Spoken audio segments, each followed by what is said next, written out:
Hi my friends, Assalamu alaikum. I hope সবাই অনেক অনেক ভালো আছেন, সুস্থ আছেন. I'm also fine. Dear viewers, আজকের লেসনে আমরা শিখব প্রিপোজিশনের into, across, along round, up, down and to এর ব্যবহার.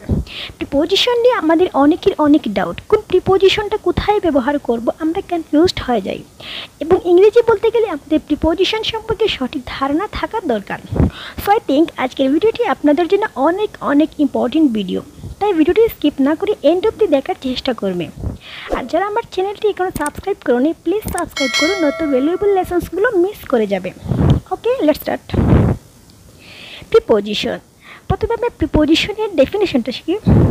যে ওয়ার্ড নাউন বা প্রোনাউনের পূর্বে বসে বাক্যের অন্য অংশের সাথে ওই নাউন বা প্রোনাউনের সম্পর্ক গঠন করে তাকে প্রিপোজিশন বলে.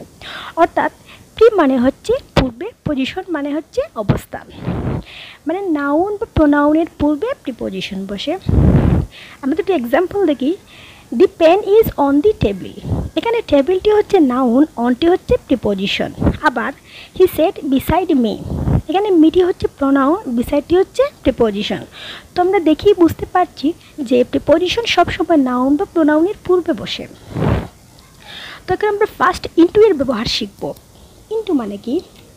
ইন মানে হচ্ছে ভিতরে, টু মানে হচ্ছে দিকে. অর্থাৎ ইনটু মানে ভিতরের দিকে.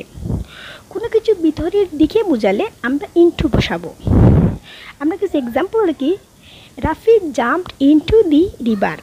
রাফি নদীতে ঝাঁপ দিল. The teacher walked into the class. শিক্ষক হেঁটে ক্লাসের ভিতর গেলেন. The teacher walked into the class. শিক্ষক হেঁটে ক্লাসের ভিতর গেলেন. They are going into the room. They are going into the room. তারা রুমটির ভিতরে যাচ্ছে. তো আমরা এক্সাম্পল থেকে বুঝতেই পেরেছি যে কোনো কিছু ভিতরের দিকে বোঝালে আমরা ইনটু ব্যবহার করব. দেন আমরা অ্যাক্রস এর ব্যবহার শিখব. অ্যাক্রস মানে হচ্ছে এক পাশ থেকে অপর পাশে বা ওপারে. কোনো কিছু এক দিক থেকে অন্য দিকে যাওয়া বোঝালে বা কোনো কিছু এপার থেকে ওপারে যাওয়া বোঝালে আমরা অ্যাক্রস ব্যবহার করব. তো আমরা এক্সাম্পল দেখি. They walked across the field. They walked across the field. তারা মাঠের এক পাশ থেকে অন্য পাশে হেঁটে গেল. The cat is walking across the street. বিড়ালটি রাস্তাটির এক দিক থেকে অন্য দিকে হেঁটে যাচ্ছে. Tommy is going across the street. Tommy রাস্তাটির এক পাশ থেকে অপর পাশে হেঁটে যাচ্ছে. দেন আমরা শিখব আপের ব্যবহার. আপ মানে কি? আপ মানে হচ্ছে উপরের দিকে. অর্থাৎ কোনো কিছু উপরের দিকে যাওয়া বোঝাতে আপ ব্যবহৃত হয়. যেমন Tom is going up the stairs. Tom সিঁড়ি বেয়ে উপরে উঠছে. Rafi is climbing up the ladder. Rafi মই বেয়ে উপরে উঠছে. দে আর ক্লাইম্বিং আপ মাউন্ট এভারেস্ট. তারা এভারেস্ট পর্বত বেয়ে উপরে উঠছে. এই যে কোনো কিছু উপরের দিকে যাওয়া বোঝাতে আপ ব্যবহৃত হয়. দেন আমরা শিখব ডাউনের ব্যবহার. ডাউন আমরা কোথায় ব্যবহার করব? ডাউন মানে হচ্ছে নিচের দিকে. অর্থাৎ আপের ঠিক বিপরীত হচ্ছে ডাউন. কোনো কিছু নিচের দিকে চলার গতি বোঝাতে ডাউন ব্যবহার করা হয়. যেমন Tommy is going down the street. Tommy সিঁড়ি দিয়ে নিচে যাচ্ছে. The ball is rolling down the hill. বলটি পাহাড়ের নিচ দিয়ে গড়ি নামছে. Sabina walked down the stairs. Sabina সিঁড়ি বেয়ে হেঁটে নিচে নামলো. নাও আমরা শিখব এলংয়ের ব্যবহার. এলং অর্থ হচ্ছে বরাবর.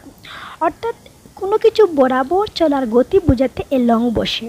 বা কেউ বা কোনো কিছু যখন একটা ডিরেকশনে যাচ্ছে তখন আমরা এলং ব্যবহার করি.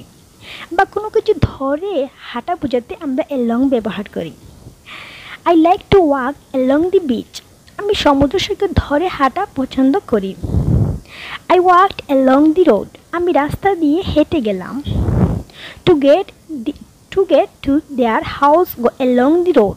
তাদের বাড়ি যেতে রাস্তা বরাবর যাও. দেন আমরা শিখব অ্যারাউন্ড বা রাউন্ডের ব্যবহার. অ্যারাউন্ড অর্থ হচ্ছে চারদিকে.